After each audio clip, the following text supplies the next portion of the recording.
Et ça, nous sommes formés là-dessus. Nous sommes formés là-dessus, Monsieur le Président. Monsieur le Président,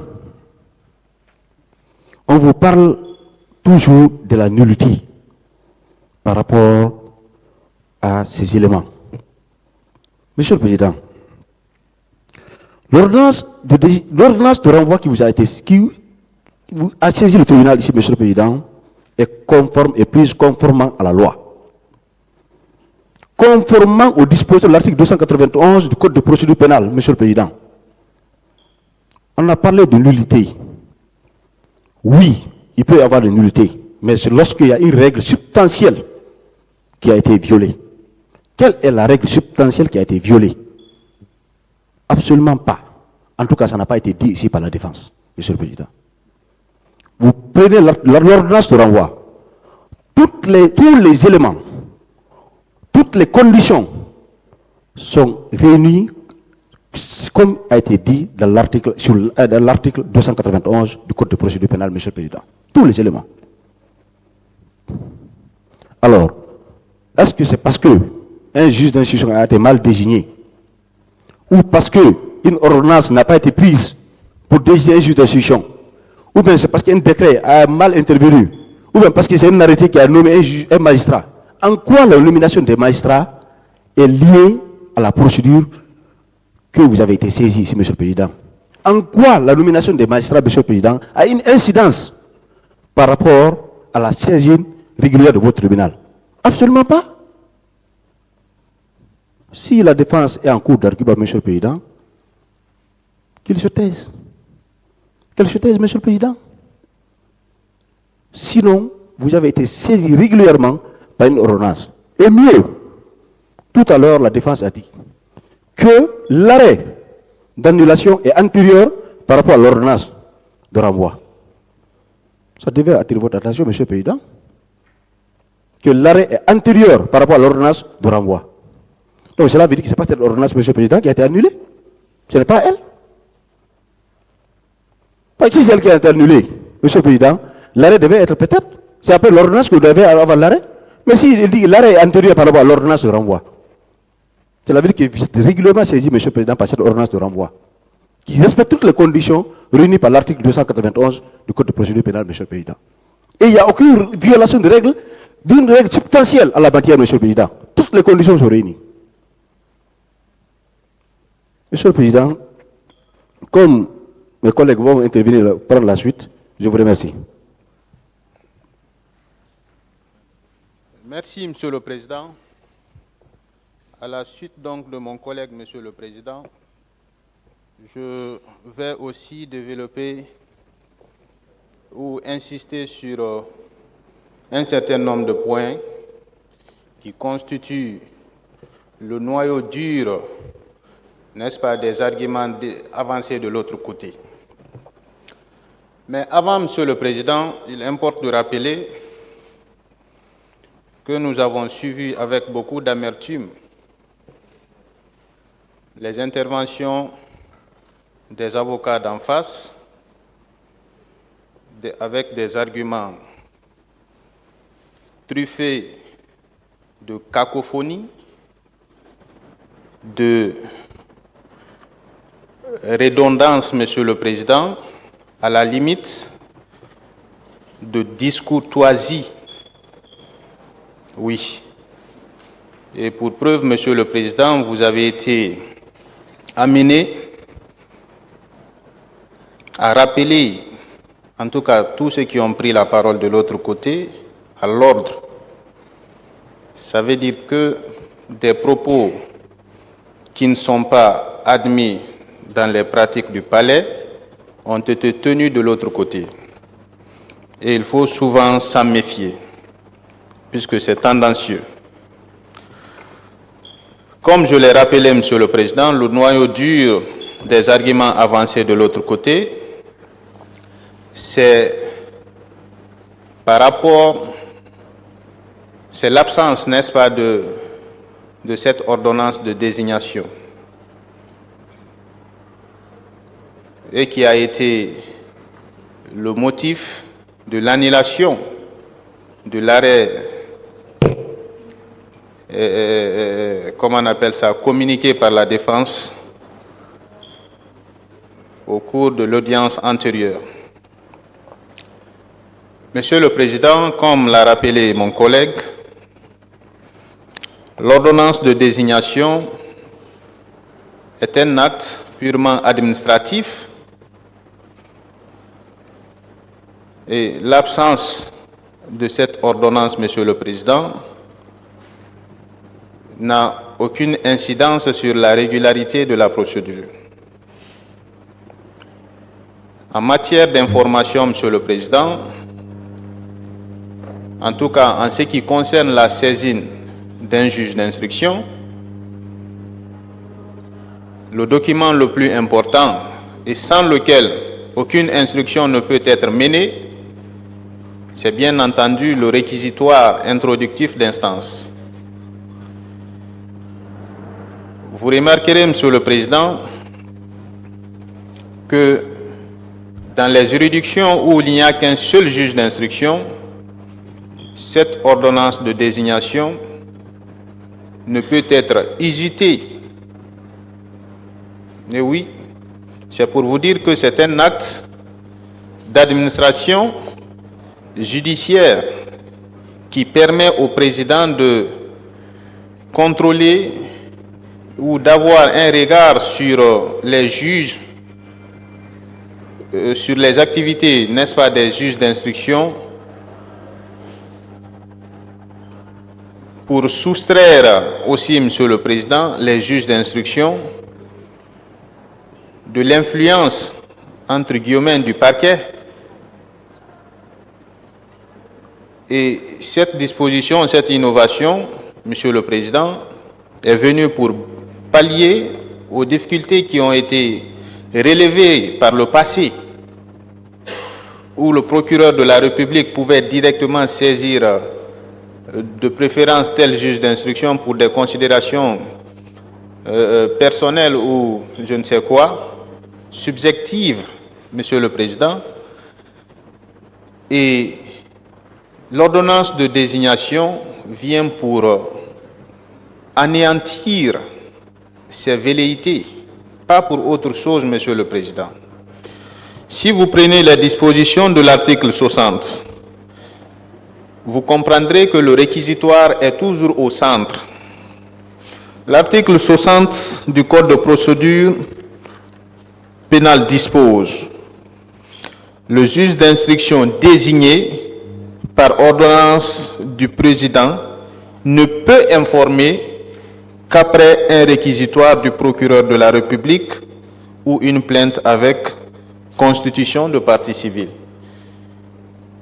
Donc, même si le juge d'instruction est désigné, Monsieur le Président, pour telle semaine ou telle autre semaine de permanence, ce juge d'instruction ne peut en aucun cas se prévaloir de cet acte de désignation pour poser des actes d'instruction. Il faut bien entendu un réquisitoire introductif d'instance. Il tire ses pouvoirs de ce réquisitoire, Monsieur le Président, puisque c'est l'acte de saisine. Et si on se reporte aussi aux dispositions de l'article 142 du même code, Monsieur le Président, vous comprendrez aussi que le réquisitoire est au centre de l'instruction. L'article 142 du Code de procédure pénale dispose: le juge d'instruction ne peut informer qu'en vertu d'un réquisitoire du procureur de la République. Même s'il a procédé en cas de crime flagrant ou de délit flagrant, Monsieur le Président. Donc l'acte de désignation n'a aucune incidence sur la régularité, n'est-ce pas, de la procédure. Alors, l'article 153 qui institue cette ordonnance de désignation, Monsieur le Président, dispose: lorsqu'il existe dans un tribunal plusieurs juges d'instruction, le président du tribunal ou en cas d'empêchement, le magistrat qui le remplace désigne pour chaque information le juge qui en sera chargé. Il peut établir à cette fin un tableau de roulement. Les désignations prévues au présent article sont des mesures d'administration judiciaire non susceptibles de recours. Alors, tout est parti de là, Monsieur le Président. C'est l'argument phare de la défense. C'est la branche à laquelle la défense s'accroche désespérément, Monsieur le Président. Et partant de là, Monsieur le Président, ils ont parlé de plusieurs comme irrégularités qui seraient source de nullité. D'accord. Mais quand on parle de nullité, Monsieur le Président, des actes de procédure, il faut s'interroger sur le moment de soulever ces nullités et devant quelle juridiction.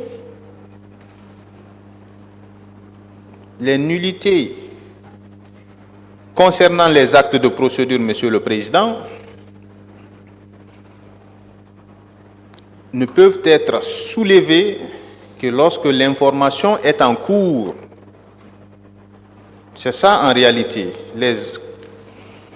La nullité concernant les actes et les pièces de procédure ne peut être soulevée que lorsque l'information est en cours. Et devant quelle juridiction?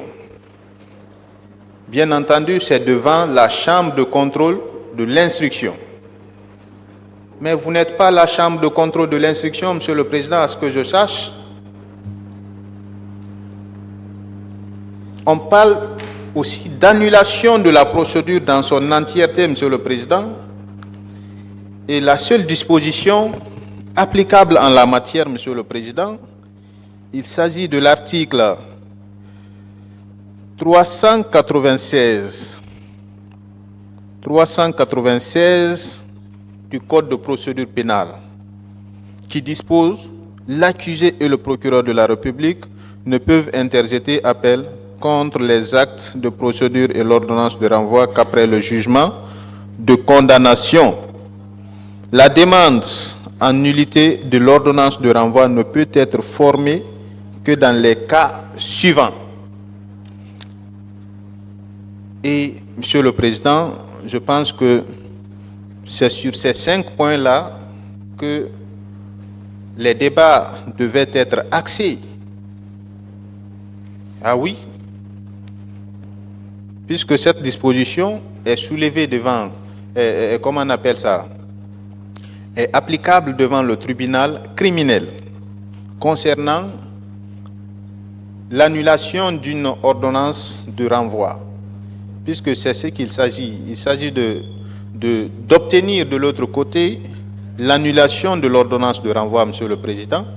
Et pour ce faire, il faudrait que de l'autre côté, on rapporte la preuve que les 5 points-là ont été systématiquement violés ou l'un de ces 5 points, n'est-ce pas, a été violé. Le premier point, Monsieur le Président, c'est pour les causes d'incompétence. Et l'ordonnance a qualifié les faits de complicité d'assassinat, de viol, de meurtre. Ces infractions sont qualifiées par le Code pénal de crime, Monsieur le Président. Donc vous êtes compétent en la matière. Les faits ont eu lieu à Dixine, qui relève, n'est-ce pas, de votre ressort. Donc on ne peut pas parler de l'incompétence en la matière pour vous amener à annuler l'ordonnance qui vous saisit. Sur le deuxième point, Monsieur le Président, si le fait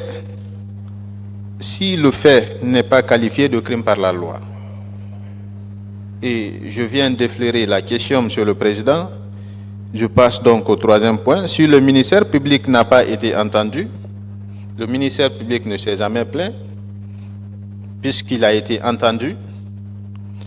Ensuite, si l'ordonnance de renvoi n'a pas été rendue conformément à la loi. Conformément à la loi, Monsieur le Président, je vais vous mettre à l'aise, maître. Donc, inutile de ricaner de l'autre côté. Monsieur le Président, vous avez suivi la défense dans ses argumentaires, mais en aucun moment la défense s'est appuyée sur ce point pour dire en quoi cette ordonnance qui échappe à l'arrêt de l'annulation a été rendue dans les conditions d'illégalité. Ah oui, en aucun moment. Donc, Monsieur le Président, on ne cherche pas ailleurs. Il s'agit du respect des dispositions de l'article 291 du Code de procédure pénale qui dispose: les ordonnances rendues par le juge d'instruction en vertu de la présente section, contiennent les prénoms, nom, date et lieu de naissance, domicile et profession de l'inculpé. Elles indiquent la qualification légale du fait imputé à celui-ci et, de façon précise, les motifs pour lesquels il existe ou non contre lui des charges suffisantes. Mais c'est une ordonnance motivée, Monsieur le Président, qui vous a saisi. C'est une ordonnance qui a décliné les qualités des accusés. Les éléments d'identité apparaissent. C'est une ordonnance qui relève des charges, Monsieur le Président, contre les accusés ici présents. Donc je ne vois pas en quoi ou sur quoi pouvons-nous nous baser pour annuler cette ordonnance qui vous saisit, Monsieur le Président. Et plus loin, Monsieur le Président, on dit si les délais de procédure n'ont pas été respectés. Et ce qui est grave, Monsieur le Président, c'est d'entretenir parfois ou pour faire prospérer des arguments qui n'ont pas lieu d'être avancés devant vous pour tromper votre vigilance, Monsieur le Président. On tient de façon fallacieuse des propos, même si les preuves crèvent les yeux, Monsieur le Président. On vous a dit que l'ordonnance et que la procédure n'a pas été mise à la disposition de la défense. Et nous avons constaté la présence d'une requête aux fins de non-lieu de maître Daniel Abba qui est versée dans le dossier de la procédure. Cette requête adressée, Monsieur le Président, au juge d'instruction a été déchargée au tribunal par la greffière d'instruction en date du 18 janvier 2023. Maître Daniel Abba, dans l'affaire ministère public contre le colonel Jean-Louis Pogomou, colonel Georges Oulemou, Monsieur le Président, dont il était le conseil. Certainement, Maître Pépé Antoine Lama s'était désintéressé de la procédure, mais il appartenait, puisque c'est sous la vigilance des autres qu'il a tenu ce propos ce matin, qu'aucun conseil ici présent n'a porté à sa connaissance que la procédure avait été mise à la disposition de la défense. Et Maître Daniel connaissait cette réalité, cette information, Il pouvait même tirer la robe de Maître Pépé Antoine Lama pour l'honnêteté intellectuelle, pour lui dire oui, dans cette affaire, la procédure avait été mise à notre disposition et nous avons même adressé au juge d'instruction une requête aux fins de non-lieu. Mais il n'a pas fait. Certainement, il bouillonnait pour s'attaquer aux magistrats.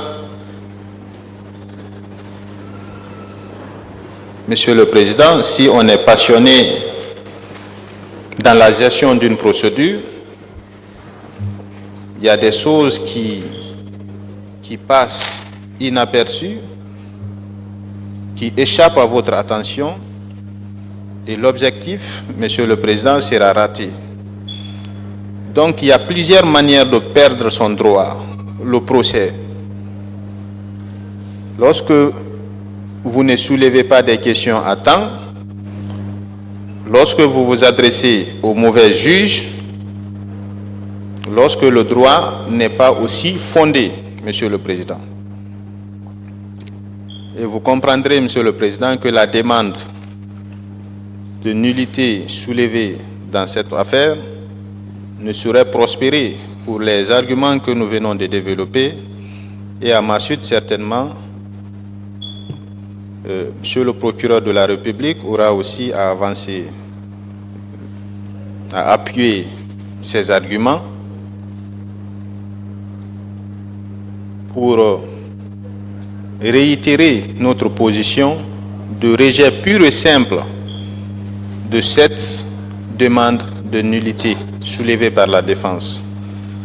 Je vous remercie donc, Monsieur le Président, de votre attention.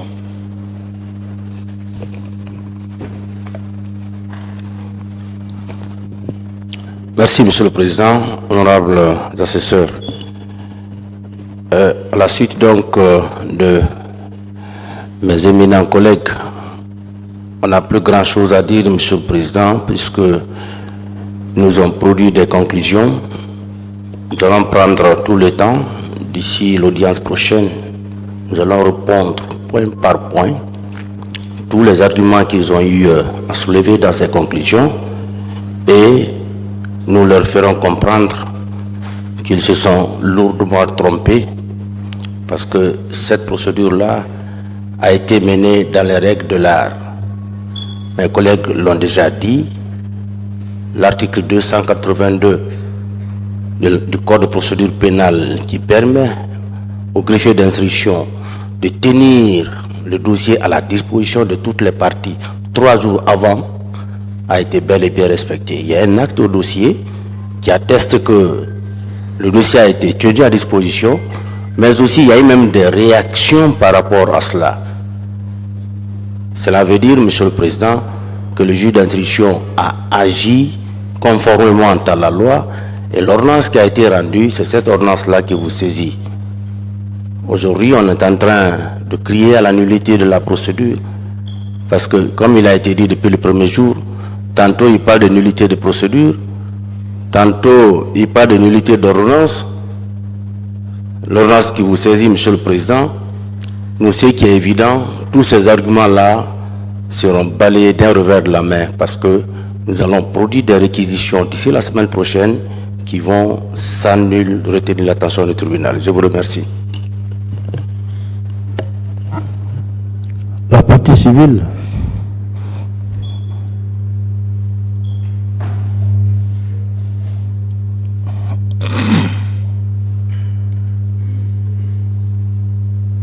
Merci, Monsieur le Président. Ma communication va s'appuyer sur 2 points en réponse aux arguments développés par les avocats de la défense. Tout d'abord, je me pose la question, et cette question elle est légitime, qu'est-ce que les avocats de la défense veulent demander à ce tribunal? On nous parle tantôt de nullité, et tantôt d'annulation. En réalité, qu'est-ce qu'elle réclame? Et de l'autre côté, Monsieur le Président, on nous a dit ici tout à l'heure que le magistrat instructeur, c'est-à-dire le magistrat de la chambre d'instruction, a dit, en le martelant, bien entendu, Monsieur le Président, que c'est à vous, et quand je dis à vous, je parle du tribunal, que c'est à vous de dire si cette procédure est nulle. Eux, ils ont paraphrasé, mais vous allez me permettre, Monsieur le Président, de lire le paragraphe qui se trouve dans la partie motivation de l'arrêt qu'il cite. Il s'agit de l'arrêt du 7 mars 2024. À la page 6, Monsieur le Président, dans les motivations, comme je l'ai dit tantôt, le magistrat disait qu'en tout état de cause, il est à relever qu'au terme des articles susvisés, c'est à la juridiction de jugement déjà saisie par l'ordonnance numéro 321 du 30 octobre 2023 de décider si la dite ordonnance encourt la nullité au regard des violations des règles de procédure soulevées par les conseils des inculpés et non la chambre de contrôle de l'instruction, car l'information n'est plus en cours. C'est cette partie-là qui brandissent pour dire que c'est vous qui devez déclarer la procédure nulle. Mais le paragraphe qui suit, Monsieur le Président, il dit que c'est pourquoi il convient de déclarer mal fondée la requête aux fins d'annulation de l'ordonnance numéro 321 du 30 octobre 2023, introduite par Maître Paul Lazare et autres, en faveur des inculpés, M. Georges Oulemou et autres, et renvoyer les 10 inculpés à mieux se pourvoir. J'ai fait ressortir cette partie pour vous dire que ce qu'ils disent ou bien ce qu'ils demandent se trouve dans les motivations. Or, ce qui est la décision du tribunal, c'est dans les parties motifs. Il n'est nulle part dit, et je mets les avocats de la défense au défi, de me ressortir dans les parties motifs où le magistrat instructeur désigne le tribunal comme étant la seule entité à déclarer cette procédure nulle. Je les mets au défi. On ne doit pas faire une lecture linéaire et prendre la partie qui nous concerne ou qui nous avantage et laisser la partie que le droit, on se targue à nous dire, il faut se baser sur le droit, il faut dire le droit, le tribunal doit fonctionner sur le droit, mais quand il s'agit d'eux, on fait fi des règles de droit et on vous demande l'impensable, Monsieur le Président. Ça, c'était sur les arguments développés par l'un des avocats de la défense. Mieux, Monsieur le Président, on a cessé de s'attaquer au magistrat qui a instruit cette procédure devant le tribunal de Dixine, en ces termes. Monsieur le Président, on a contesté sa qualité de magistrat instructeur. On est allé plus loin, Monsieur le Président, pour dire qu'il n'a pas été désigné. Est-ce que cette désignation emporte l'annulation de cette procédure ou la nullité? Le parquet vous a dit tout à l'heure, Monsieur le Président, cette désignation est d'ordre administratif. Ce n'est pas à nous de contester. La question que la défense devait légitimement se poser, Monsieur le Président, c'est de dire est-ce que ce magistrat a posé ses actes en étant juge d'instruction ou pas? C'est la seule question qu'il faille se poser. Or, ils ne peuvent pas dire que c'est un juge d'instruction qui a rendu cette ordonnance parce qu'il n'a pas cette qualité en cette matière. Ce n'est qu'un magistrat instructeur qui peut rendre une ordonnance de renvoi vous saisissant. Et pour ce point-là également, nous de la partie civile, nous les mettons au défi de prouver que c'est un juge qui a rendu cette ordonnance et non un juge d'instruction. Parce qu'ils l'ont dit, je les prends au mot,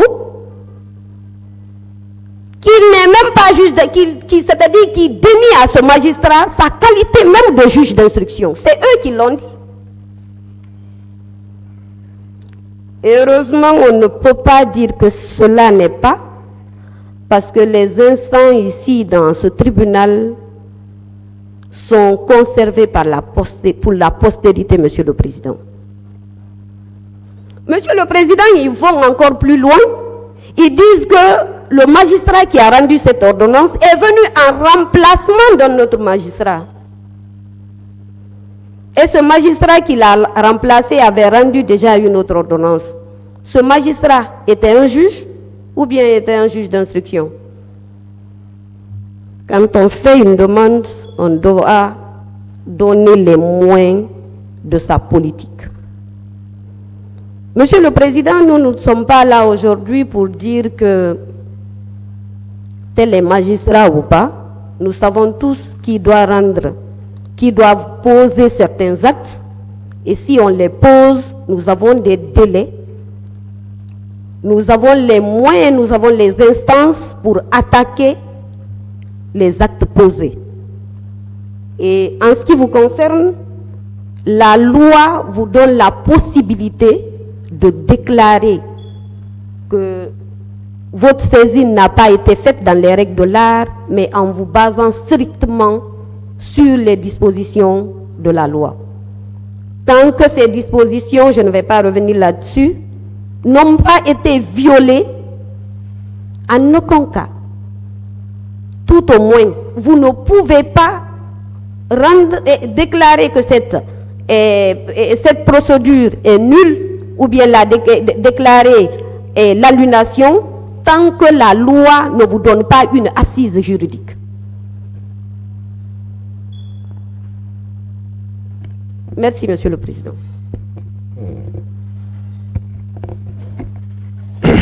Merci, Monsieur le Président, honorable assesseur. On vous demande d'annuler l'ordonnance de renvoi qui a saisi votre juridiction. J'avoue que tout ce que j'ai entendu de l'autre côté, c'est beau, c'est joli. Monsieur le Président, on vous dit d'annuler cette ordonnance parce que le juge d'instruction qui l'a rendue n'avait pas été nommé par décret présidentiel, ou bien qu'il n'a pas été désigné par une ordonnance du président du tribunal.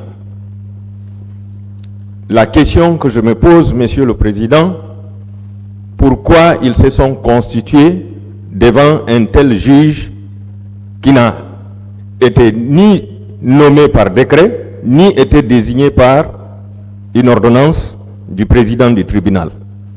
Pourquoi ont-ils posé des actes jusqu'à adresser une requête aux fins de non-lieu? C'est une reconnaissance expresse, elle n'est même pas tacite, du juge d'instruction. Dès lors que vous vous êtes constitué, vous avez posé des actes, ça veut dire que vous avez reconnu sa qualité de juge d'instruction. Ce n'est pas devant ce tribunal criminel, cette juridiction de jugement, que vous allez méconnaître la qualité du juge d'instruction devant lequel vous avez comparu, vous avez posé des actes. Vous étiez libre d'attaquer l'arrêté de nomination de ce magistrat devant la chambre compétente pour dire que selon la loi organique, les magistrats doivent être nommés par décret présidentiel. Vous l'avez fait? Vous ne l'avez pas fait. Et en droit, on dit que nul ne peut se prévaloir de sa propre turpitude. Ça veut dire que vous avez accepté sa qualité de juge d'instruction. Vous ne pouvez pas critiquer ça aujourd'hui. Et Monsieur le Président, il y a une disposition qui balaye tous leurs arguments. C'est l'article 396 du Code de procédure pénale. Avec votre permission, je vais relire cet article. L'accusé et le prévenu l'accusé et le procureur de la République ne peuvent interjeter appel contre les actes de procédure et l'ordonnance de non-renvoi et l'ordonnance de renvoi qu'après le jugement de condamnation. Ça, c'est le principe. Si vous avez des griefs contre l'ordonnance de renvoi ou les actes de procédure, vous attendez le jugement de condamnation. Et pour le moment, nous sommes à la phase de débat. Aucun jugement n'est intervenu. Donc c'est trop tôt. C'est trop tôt pour vous. Vous devez encore patienter jusqu'à ce qu'il y ait un jugement de condamnation si vous avez des griefs contre l'ordonnance du juge d'instruction.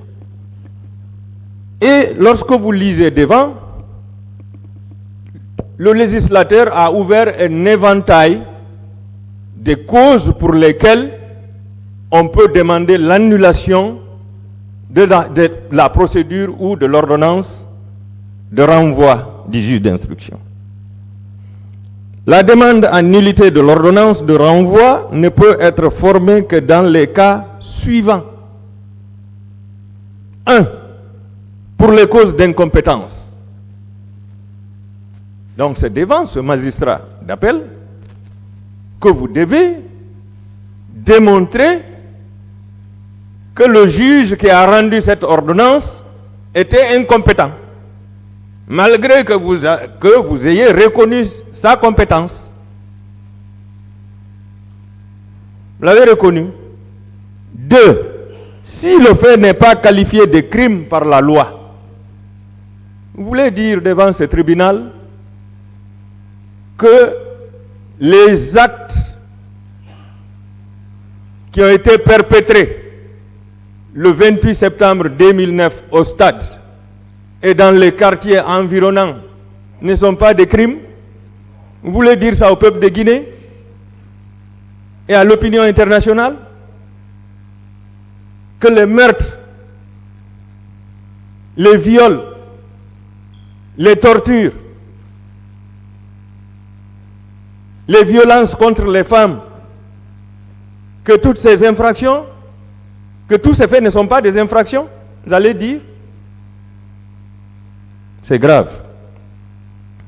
Si le ministère public n'a pas été entendu dans ce dossier, qui a requis l'information? Ce n'est pas le ministère public.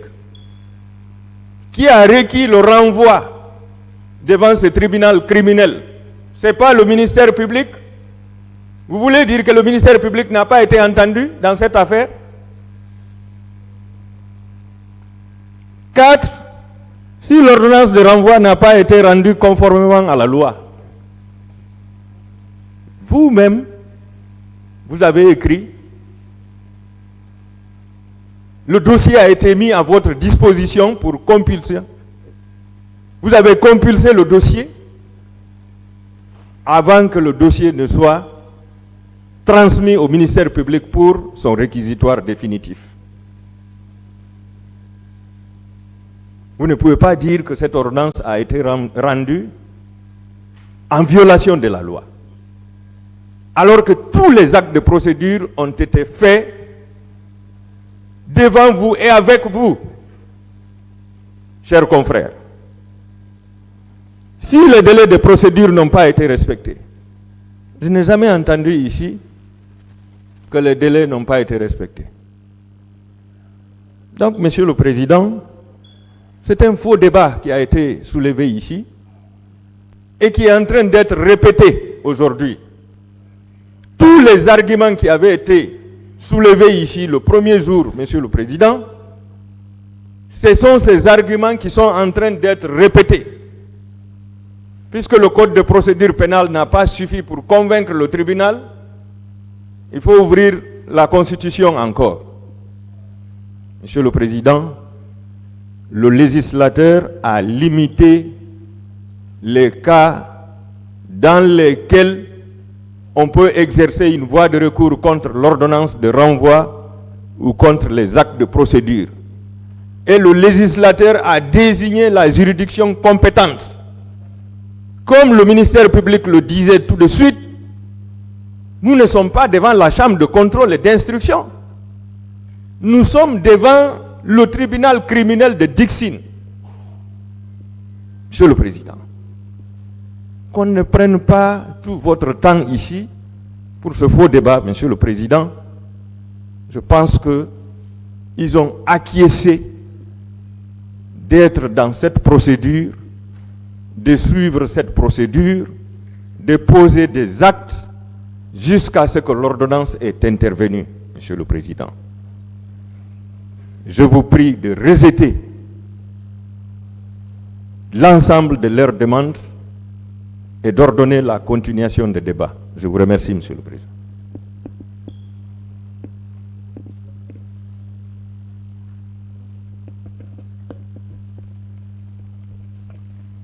Merci, Monsieur le Président et honorable assesseur. Monsieur le Président,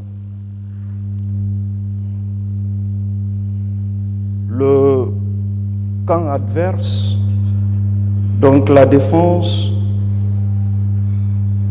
soulève par devant vous une exception de nullité.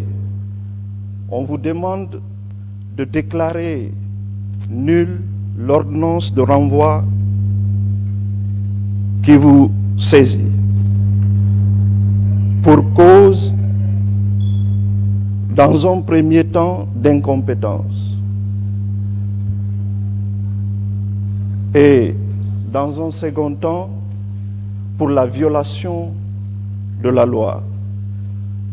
Monsieur le Président, s'agissant de l'incompétence,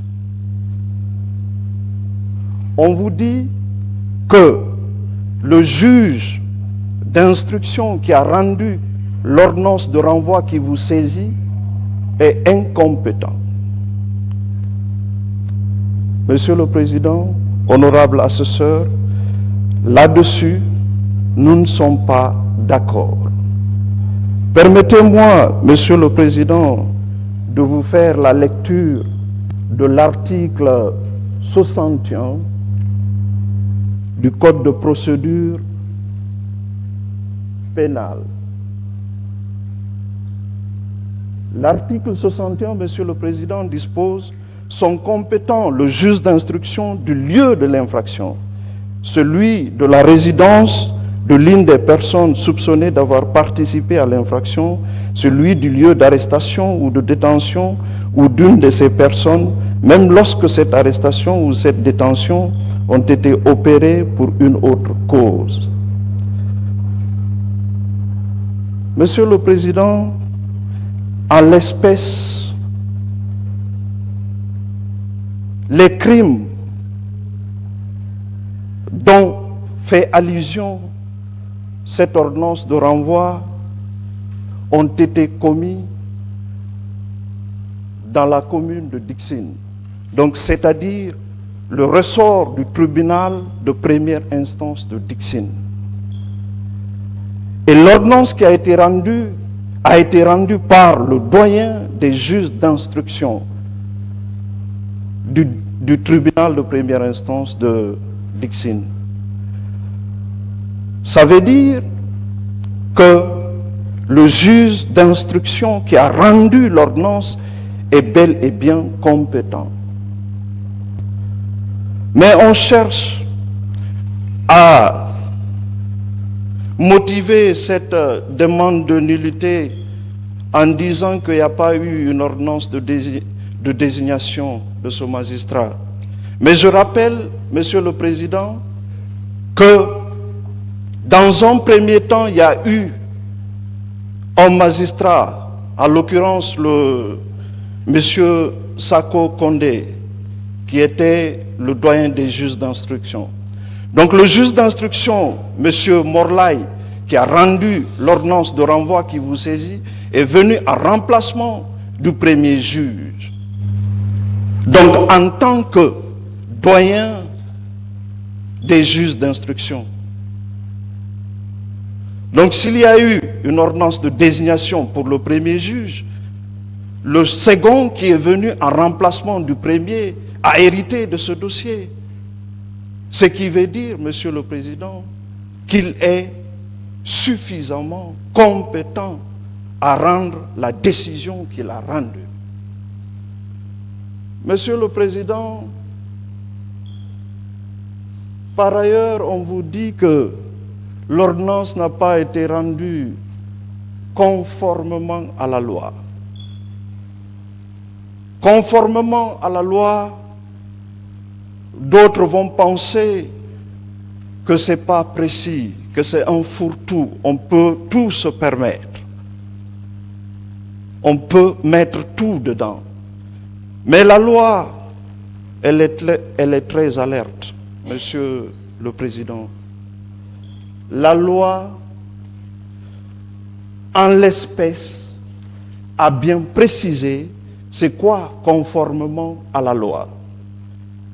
Si je ne m'abuse, Monsieur le Président, c'est l'article 251.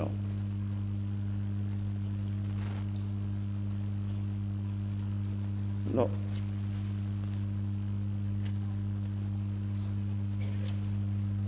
Si je ne m'abuse, Monsieur le Président,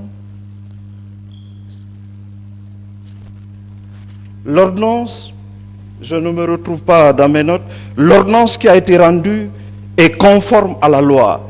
Si vous analysez, ou bien si vous regardez très bien l'ordonnance qui a été rendue, il n'y a pas une mention qui manque. En tout cas, de l'autre côté, on ne nous a pas dit qu'est-ce qui manque sur l'ordonnance qui a été rendue en tant que mention, comme mention, je dirais. Donc tout est conforme à la loi. L'ordonnance a été rendue conformément à la loi. Et le parquet l'a bel et bien rappelé que toutes les mentions sont régulières. Donc je ne vois pas, Monsieur le Président, pourquoi on vous demanderait d'annuler cette ordonnance de renvoi parce que le juge qui a rendu l'ordonnance est incompétent ou que l'ordonnance a été rendue non conformément à la loi. Non. De tout ce qui précède, Monsieur le Président, je vous demanderai humblement de rejeter cette exception parce qu'elle est mal fondée. Je vous remercie.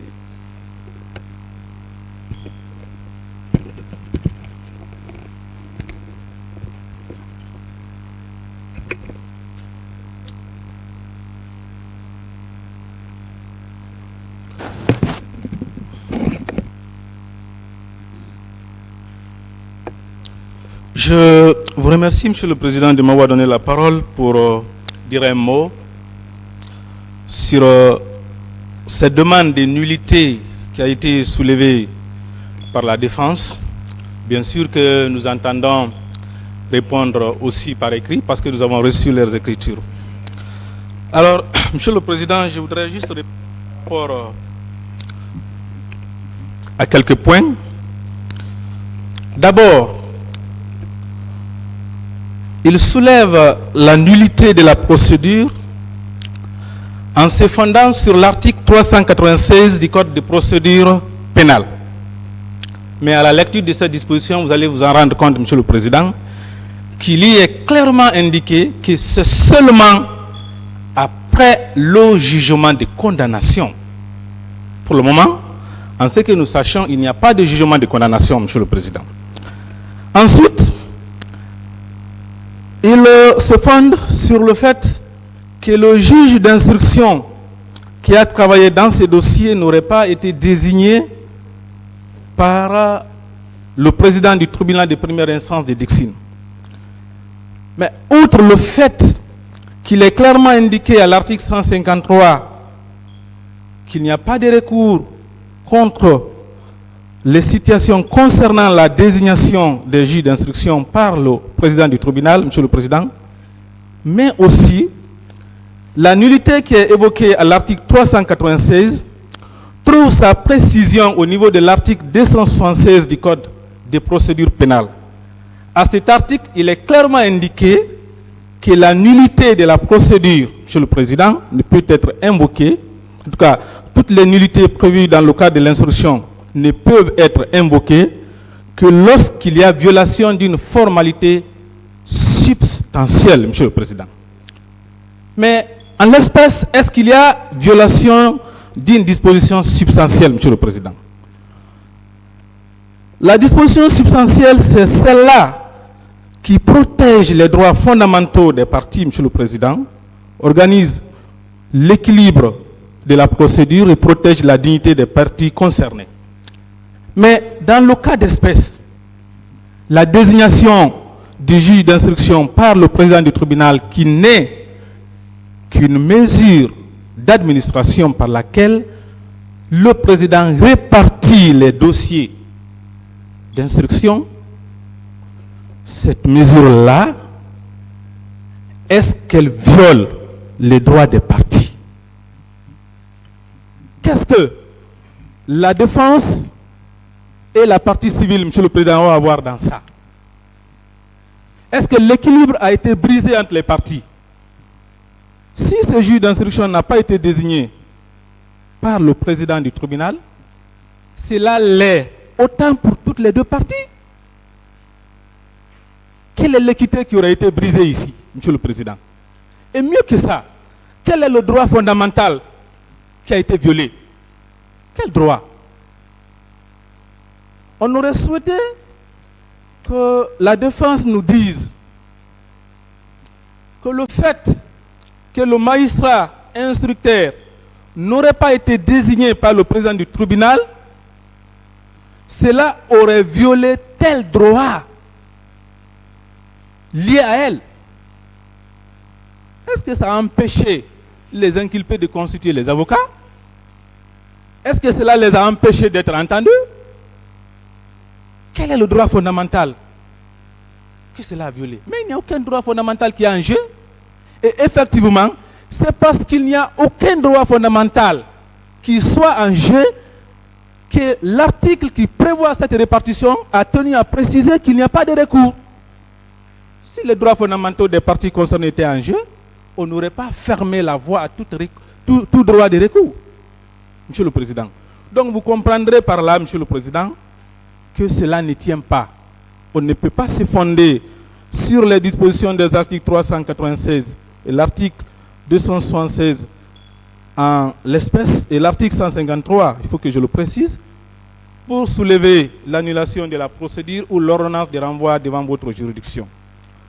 Mieux que ça, Monsieur le Président, dans ce dossier, au regard des conclusions qui sont produites, nous constatons qu'il est clairement mentionné par la défense que la question de la nullité de cette procédure aurait été définitivement réglée par la Cour suprême, suivant un arrêt qui aurait déclaré le pourvoi des parties civiles et du parquet irrécevable, Monsieur le Président. Mais on le sait, lorsque la Cour suprême déclare un pourvoi irrécevable, c'est que c'est l'arrêt contre lequel le pourvoi avait été engagé, c'est cet arrêt-là désormais qui est en jeu, Monsieur le Président. S'il vous plaît, je ne veux pas de vos gesticulations, s'il vous plaît. Je sais ce que je fais, je sais ce que je vais dire. C'est pourquoi Dans ces pareilles situations, toutes les fois que vous voulez vous prévaloir de l'arrêt d'irrecevabilité de la Cour suprême, vous devez produire l'arrêt contre lequel le pourvoi avait été introduit. Mais ici, vous invoquez un arrêt de 2023 rendu par la première chambre de contrôle de l'instruction de la Cour d'appel de Conakry. Mais lisez la disposition de l'arrêt de la Cour suprême. Lisez. Dans cette disposition-là, il est clairement indiqué qu'il s'agit d'un arrêt de 2022. C'est d'un arrêt de 2022. Pourquoi vous voulez vous prévaloir d'un arrêt qui s'est prononcé, un arrêt de la Cour suprême qui s'est prononcé sur le pourvoi interjeté contre un arrêt de 2022 pour prétendre tirer les droits d'un arrêt de 2023? Ça ne peut pas.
Devant la Cour suprême. Mieux, il y a un arrêt, l'arrêt numéro 08 du 7 mars 2024. Maître Bernard en parlait tout de suite. Il y a une requête qui a été introduite justement par la défense, qui a été rejetée, et Maître Houléma Touba en a déjà parlé. C'est aussi le fait que, Monsieur le Président, honorable assesseur, leur demande d'annulation de l'ordonnance de renvoi a été rejetée. Mais, comme l'a indiqué Maître Bernard, cet arrêt-là est devenu définitif. Donc, leur renvoi devant ce tribunal est définitif. Maintenant, je voudrais évoquer un autre aspect. Puisque moi, j'ai été choqué d'entendre certains propos dans cette salle. Puisque nous concourons tous non seulement à la manifestation de la vérité, mais également à la protection de l'appareil judiciaire. À un moment donné, j'ai cru que ce sont les magistrats qui ont investigué dans cette affaire qui était poursuivie à cette barre. Moi, j'ai entendu beaucoup de propos. Il y a des recours, il y a des plaintes il y a une phase administrative qui est introduite contre ces magistrats, mais qu'on ne jette pas l'anathème sur les magistrats, Monsieur le Président. La loi a aménagé justement des possibilités. Si un magistrat est reproché de quoi que ce soit, la loi a aménagé des procédures. Ce n'est pas ici, à cette barre, qu'on va régler des comptes aux magistrats. Je refuse cette thèse, Monsieur le Président. On ne va pas venir déclarer ici que les accusés là sont des prisonniers particuliers du parquet général. Je réfute cela. Le juge d'instruction, on est en train de le mettre, on le jette en pâture. Mais ce n'est pas normal, Monsieur le Président. C'est vrai que le ministère public a relevé cet aspect, mais il a été très tendre. Parce que quand même, nous sommes des professionnels et nous avons des outils à notre disposition pour agir au cas où les magistrats failliraient à leur devoir, ce qui n'est pas le cas pour l'instant. Monsieur le Président, ne soyez pas étonné que si une décision est rendue en défaveur de ces accusés, que vous soyez jetés en pâture. Parce que le même processus qui a prévalu contre ces magistrats qui ont investi dans cette affaire peut se poursuivre contre vous. Mais, Monsieur le Président, nous sommes sereins. Très sereins. Nous avons un dossier sur lequel nous apportons des éléments. Vous savez, le plus souvent, quand un avocat est en perte de vitesse, il s'attaque aux magistrats qui ont rendu les décisions. Et je sais que vous ne tomberez pas dans ce piège. Les arguments fallacieux qui ont été développés dans cette part ont été démontés un à un. Et ils le seront davantage, Monsieur le Président, quand nous produirons des notes. C'est pourquoi je vais terminer sur cet aspect-là en vous demandant très respectueusement, en vous remerciant d'abord et ensuite en annonçant à la défense que nous produirons un mémoire aussi. Je vous remercie, Monsieur le Président.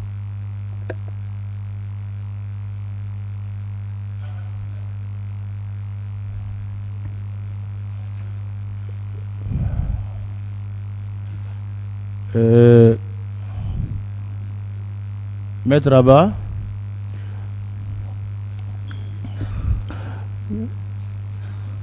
c'est pour revenir sur tout ce qui avait été dit.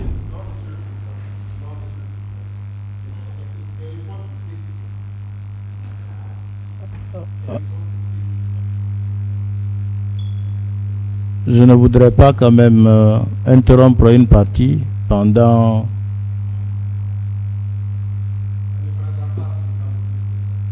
son intervention, mais je vais devoir fixer quand même des règles. Oui, mais vous avez 3 minutes, pas plus. Vous avez tout le temps de développer vos moyens ici. S'il faut revenir sur les mêmes moyens indéfiniment, je crois que ça ne va jamais s'arrêter.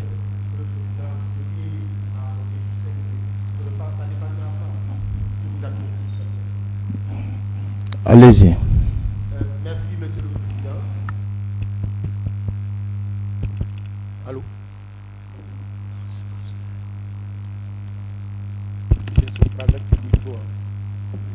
La partie de l'autre côté est en train de ne pas nous permettre. Vous pouvez prendre le micro qui est juste en face des accusés. Ce micro n'est pas utilisé. Allô.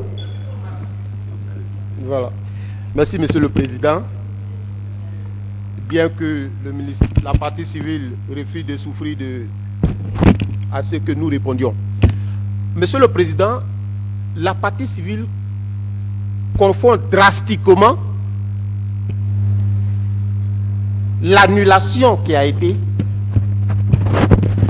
prise par l'arrêt 09 du 15 mars 2023 et la demande de nullité que nous avons soulevée par devant votre composition.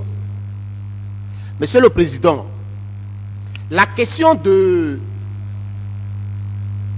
la désignation du juge, le défaut de désignation du juge, la question de la requête introductive directement adressée par le parquet au juge d'instruction a été réglée par l'arrêt 09. C'est pourquoi l'arrêt 09 a annulé la procédure qui a été prise, qui a été faite par le juge d'instruction d'alors. Ce qui vous a été soulevé, Monsieur le Président, porte essentiellement sur la nullité de l'ordonnance de renvoi pour cause d'incompétence. Et à cet effet, ils sont en train de confondre, Monsieur le Président, l'article 396.4. En la matière, nous n'avons pas de passage déjà, nous n'avons pas fait appel de l'ordonnance de renvoi 321. Nous n'avons jamais fait appel. Jamais.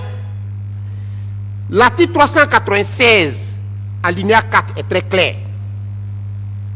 L'accusé et le procureur de la République ne peuvent interjeter appel contre les actes de procédure et l'ordonnance de renvoi qu'après le jugement de condamnation. Voici ce que dit le point que nous avons soulevé devant vous. La demande en nullité de l'ordonnance de renvoi ne peut être formée que dans les cas suivants. La demande de nullité de l'ordonnance de renvoi ne peut être soulevée que dans les cas suivants, dont le point 4, si l'ordonnance de renvoi n'a pas été rendue conformément à la loi. C'est de là-bas que nous avons parlé de la nullité. Mais la partie civile et le parquet sont en train de faire la confusion dans la fusion. Quand on parle de nullité, sur la question de l'arrêt 009, alors que nous, la question est épuisée relativement à l'annulation de toute la procédure du juge d'instruction. Mais, Monsieur le Président, cette nullité qui est relative à la violation du point de l'alinéa 4 de l'article 376 dit que si il y a incompétence du juge qui a rendu l'ordonnance de renvoi, c'est une cause de nullité parce que ça viole l'article, les dispositions de cet article. Monsieur le Président, nous avons démontré que le magistrat qui a pris l'ordonnance de renvoi n'avait pas qualité, n'avait pas compétence de le prendre parce qu'il n'a pas été désigné. Parce que c'est un arrêté ministériel qui l'a désigné en catimini. Mais les conséquences juridiques de cette nullité, Monsieur le Président, c'est le fait que ça touche les intérêts de la partie civile, de la défense, j'allais dire. Précisément la question de la liberté fondamentale. Et à cet effet, j'ai abondé dans ce sens de ce que dit la Constitution guinéenne. Monsieur le Président, qu'on ne vienne pas vous dire... Maître Abba avait dit tout ça. Oui. Je crois. Alors, Monsieur le Président, qu'on faille comprendre que la question de la nullité de l'ordonnance 321 qui vous a saisi n'a rien à voir avec l'annulation qui a été purgée par l'ordonnance 376, 77, 78 qui a été rendue par le juge d'instruction, le doyen des juges d'instruction d'alors, qui a fait objet à annulation et mise en liberté de ces gens-là. Si en la matière, sur la question qui vous est posée, est d'ordre public, parce que ça viole les intérêts de la partie ici présente, Monsieur le Président, le document le plus important de notre pays, et ça vient d'être édicté, c'est la Constitution qui garantit les libertés des gens. Si on vous dit qu'il n'y a pas d'intérêt, il n'y a pas d'intérêt lorsque la liberté des gens est privée. On vous a dit qu'on n'a pas évoqué un moyen, n'est-ce pas, fondamental qui est lié à la violation de l'article 362. Monsieur le Président, mais qu'il vienne nous dire qu'est-ce que dit l'article 6.A qu'on a déjà évoqué. C'est aussi clair sur ce point, Monsieur le Président. L'État s'engage à respecter et à faire respecter les principes fondamentaux ci-après. La sacralité de la vie. Oui, Monsieur le Président, leur liberté est privée. Donc, en l'État, l'intérêt que prévoient les dispositions de l'article 376, y compris l'article 396 du Code de procédure pénale, est violé.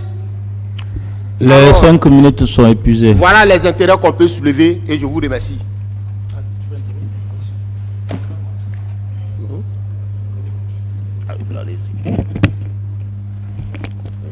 Cinq minutes.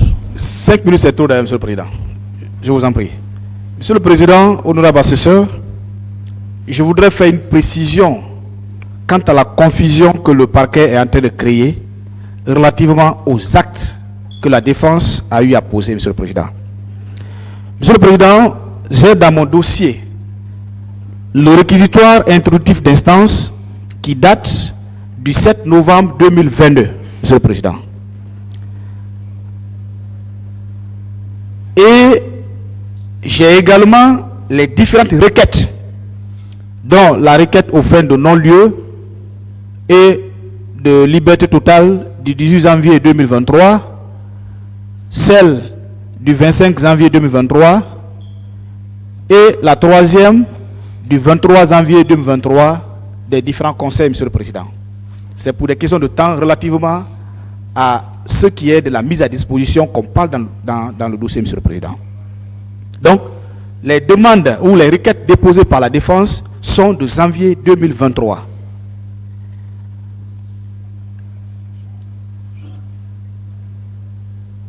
Le réquisitoire, Monsieur le Président, le réquisitoire, comme je l'ai dit, est de 2023.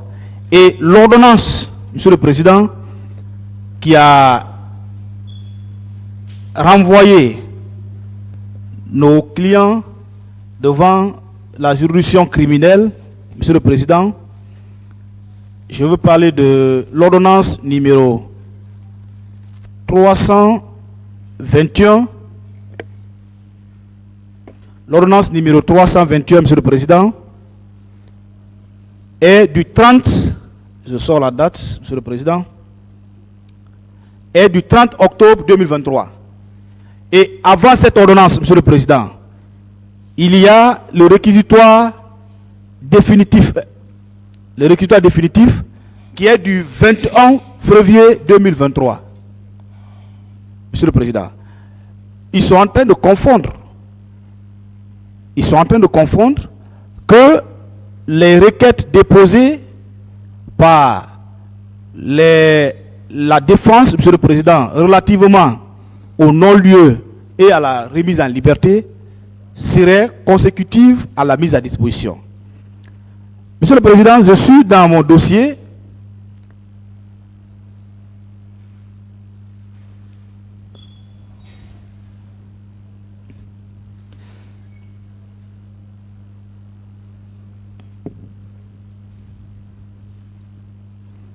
Je sors l'avis de mise à disposition, Monsieur le Président, qui est l'avis est du 25. Non, ça c'est l'avis de rejet, pardon. Je ne parle pas de cet avis.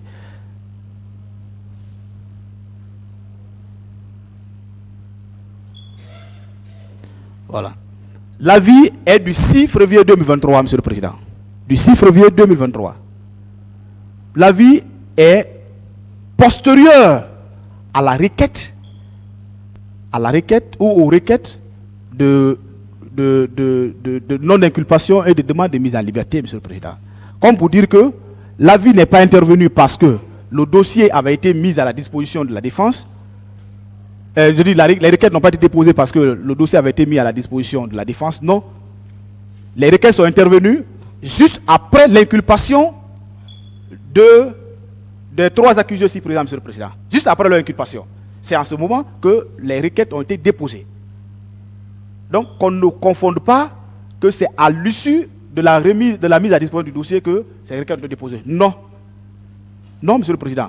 Ce qui est de la pratique, si une défense ou des observations, les observations doivent être postérieures à l'avis de mise à disposition. Mais ce qui n'est pas le cas. Ce qui veut dire que, Monsieur le Président, c'est une demande tout à fait indépendante, détachée de la mise à disposition du dossier, Monsieur le Président. Et je voudrais préciser enfin, Monsieur le Président, on est en train de parler que l'arrêt de la Cour suprême parle d'un arrêt ou d'un recours de 2022. Monsieur le Président, ça ne peut être qu'une erreur matérielle. Je viens de constater. Mais si vous prenez l'arrêt de la Cour suprême, Monsieur le Président, l'arrêt de la Cour suprême... Le temps est épuisé.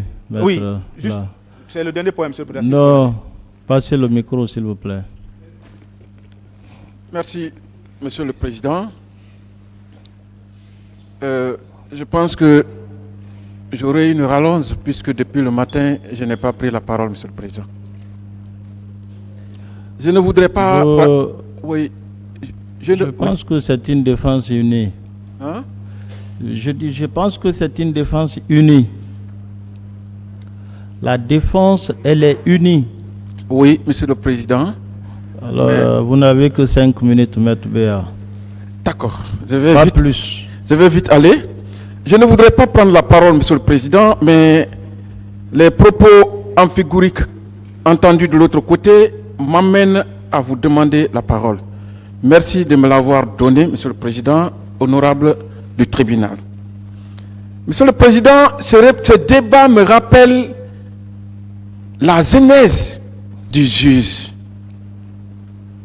Parce que, à entendre l'autre partie, c'est comme s'il y a une partie dans cette salle qui ne disait pas vérité.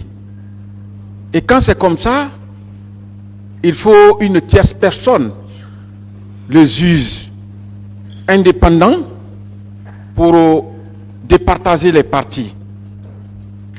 Ceux qui le voient, Monsieur le Président, couvert de blanc, nous sommes persuadés qu'il est rouge.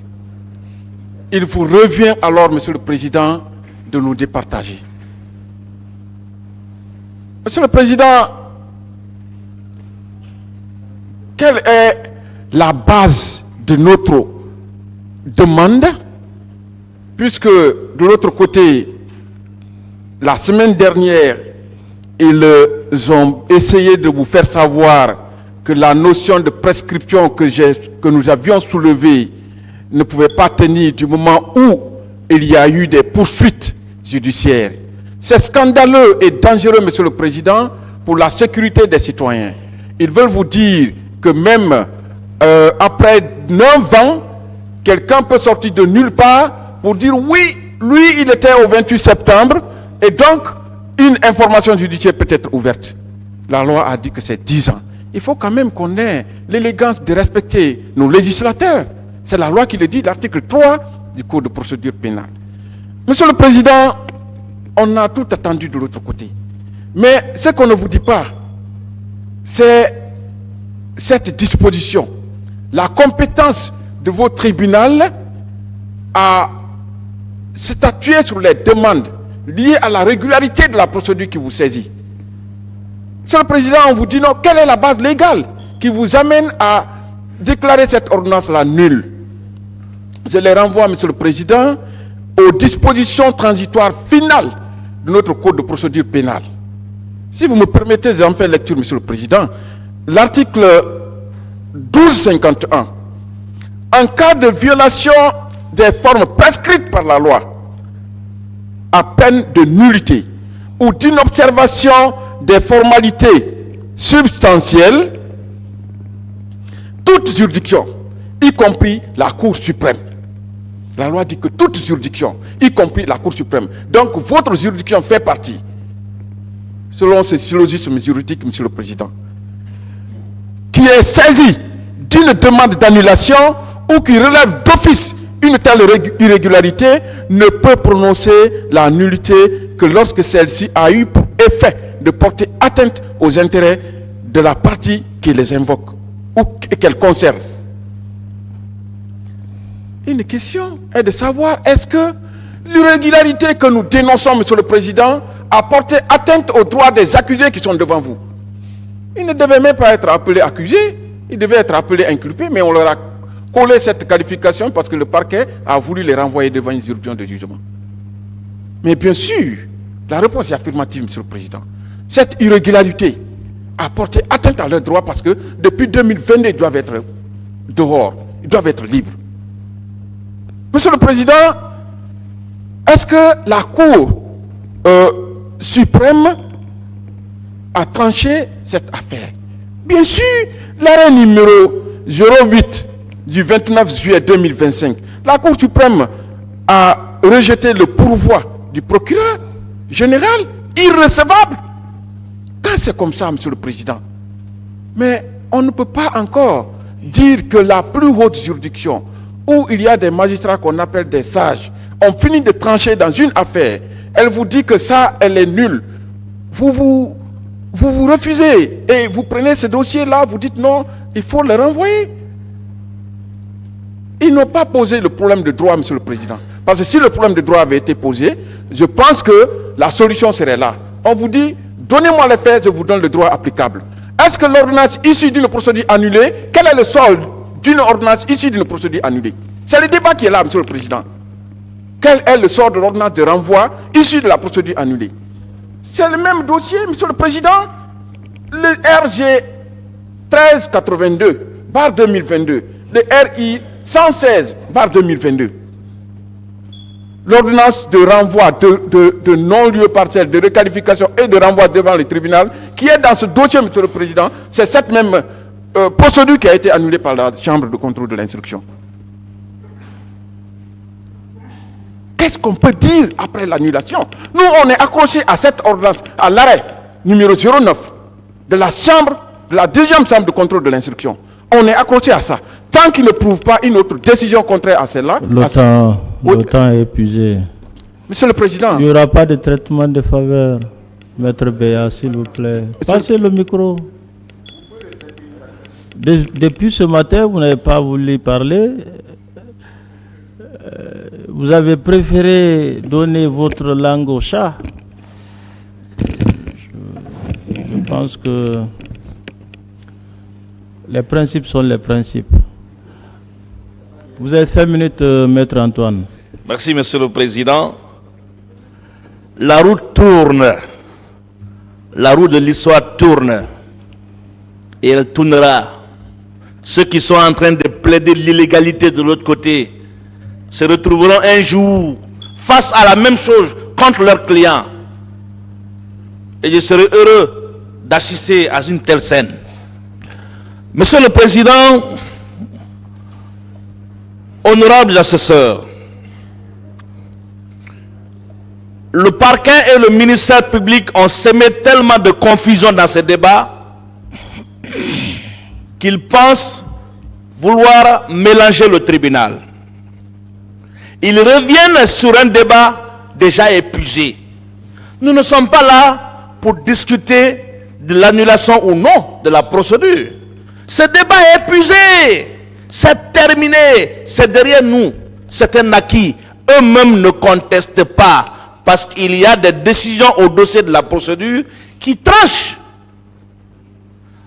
Désignation du juge est un acte administratif ou pas. La question a été tranchée. C'est terminé. On ne revient pas sur ça. Monsieur le Président, la partie civile est tellement déboussolée. D'un côté, on vous dit l'arrêt d'irrecevabilité concerne l'arrêt du 15 mars 2022. Comme pour vous dire que cet arrêt ne concerne pas notre dossier.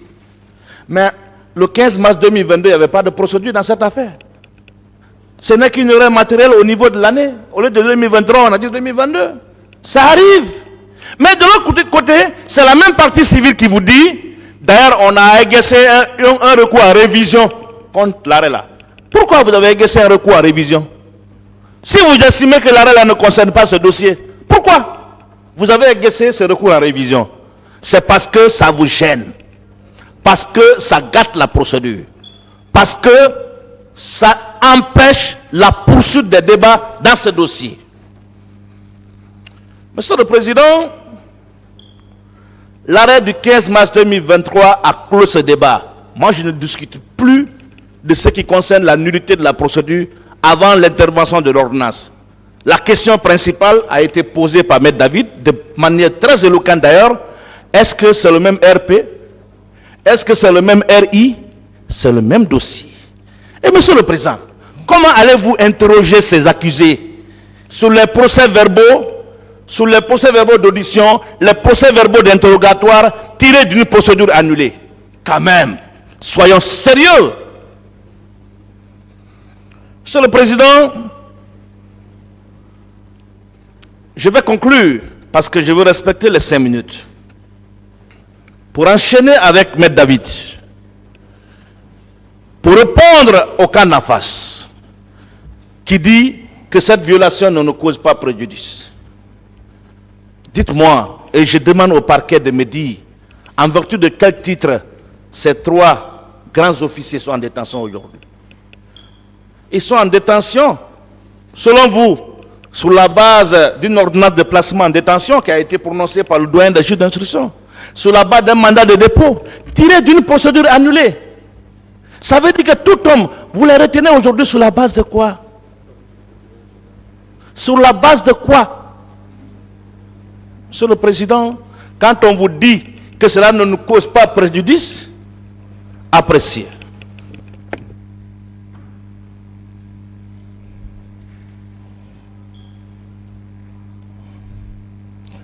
Oui,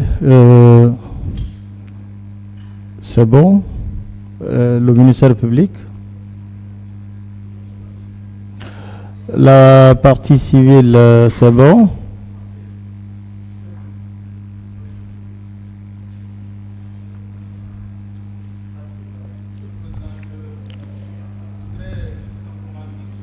Cinq minutes, pas plus.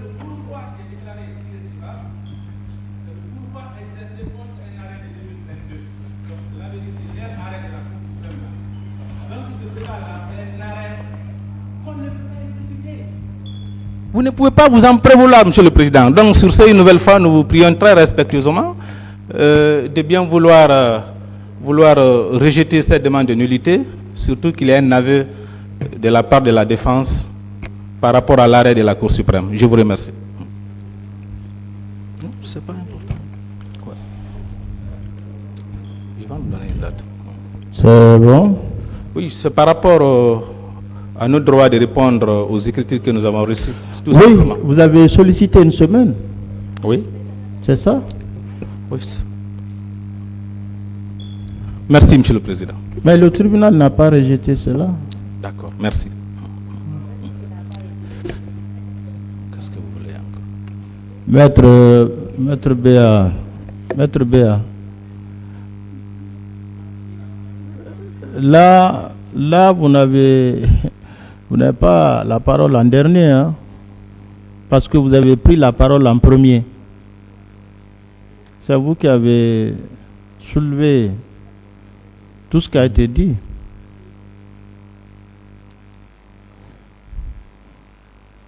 Vous avez 1 minute, pas plus. Merci, Monsieur le Président. Même le condamné à mort a toujours le dernier mot. Monsieur le Président, je pense qu'il faut apprendre à être régulier aux audiences. Oui, parce que l'arrêt dont il fait allusion a été produit. L'arrêt 09 qui a annulé la procédure a été produit l'autre jour. Donc, ils ne lisent pas non seulement le dossier, je me pose la question. Monsieur le Président, je termine par une disposition. Puisque nous sommes accrochés à l'arrêt 09 de la deuxième chambre de contrôle de l'instruction. L'article 324 dit quoi? Que les dispositions des articles 275, 278, alinéa 1 et 3, 280 et 281 relatives aux nullités de l'information sont applicables au présent chapitre. La régularité des arrêts de la Chambre de contrôle de l'instruction et de celle de la procédure antérieure, lorsque cette Chambre a statué sur le règlement d'une procédure, relève du seul contrôle de la Cour suprême que le pourvoi soit immédiatement recevable ou qu'il ne puisse être examiné avec l'arrêt sur le fond. Nous avons dit, Monsieur le Président, que nous avons un arrêt. Et ils ont fait un recours contre cet arrêt. la Cour a rejeté leur pourvoi. Mais quand même, qu'on respecte nos décisions judiciaires. Le temps est épuisé. Merci, Monsieur le Président, je suis vraiment satisfait. Oui, c'est bon? La partie civile, c'est bon?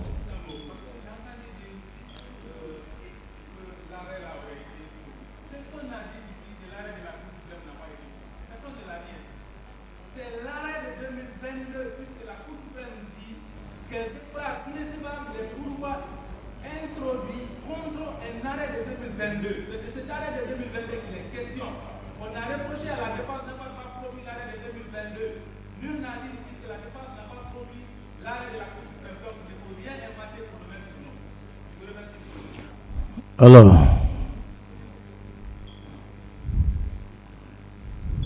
c'est bon? On peut vous accorder votre... vous avez sollicité la huitaine pour répondre aux écritures que nous avons reçues de la défense.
Le tribunal renvoie cette affaire au 26 janvier 2026 pour permettre au ministère public et à la partie civile de répliquer aux écritures de la défense.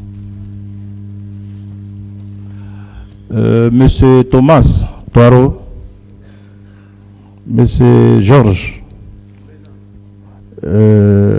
Monsieur Jean-Louis, votre procédure est renvoyée à Vitaine au lundi prochain. Voilà. Vous pouvez regagner votre place. Merci.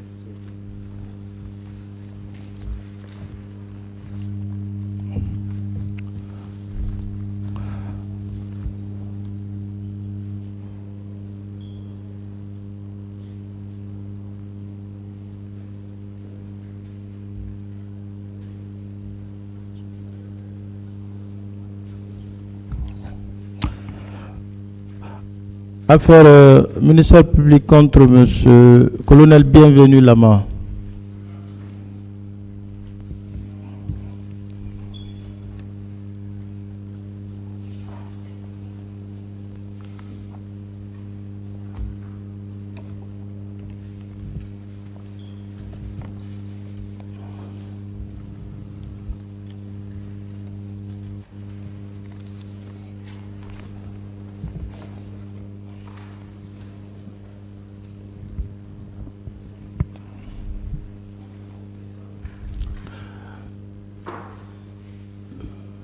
Prenez place, s'il vous plaît.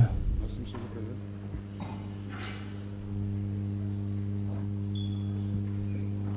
La dernière audience, je crois que toutes les parties ont eu le temps nécessaire de poser des questions à l'accusé. S'il n'y a pas de questions, je crois qu'on va commencer à auditionner les parties civiles.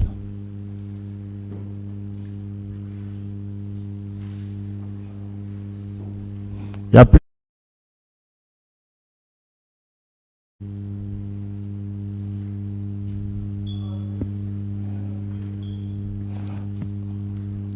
Ok. Colonel, bienvenue. Président, Monsieur le Président. Regagnez votre place. Merci, Monsieur le Président. L'audience va être suspendue. À la reprise, on va commencer à auditionner les parties civiles. L'audience est suspendue.